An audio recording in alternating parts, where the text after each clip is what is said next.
Esa es la manera en que Prumsodun Ok se mueve en el espectáculo Eros Burning in the Fields of Flowers, danza Khmer que sin embargo reviste una interpretación contemporánea. Thank you very much for the interview. So now, just to start, what is Khmer dance? You inherit somehow.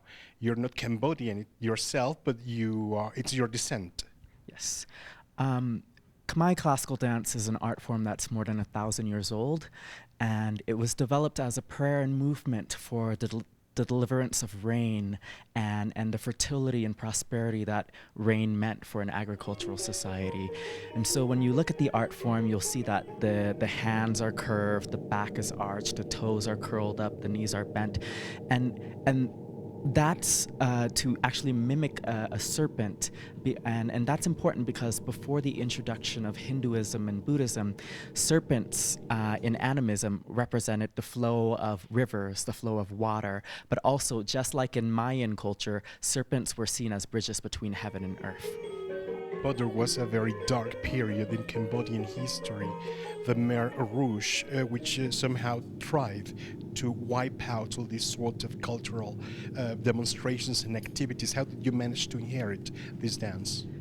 Yes, so Khmer classical dance for the last few centuries really became associated with the royal court, and the Khmer Rouge were a group of radical communists who tried to destroy all forms of elite culture. And so they actually killed a third of the population, and in that number was 90% of artists. And so my teacher, Soplin Chim Shapiro, was actually a member of the first generation of artists to graduate from the School of Fine Arts after the genocide. And she studied with the leading, with basically stars from the palace. So the star female performers, star male and demon performers. So that's my lineage to the art form. I see myself as someone firmly rooted in traditions, but also firmly rooted in schools of experimentation as well, because I do have a background in experimental filmmaking. But for me, I'm most inspired by the most ritual works in the canon.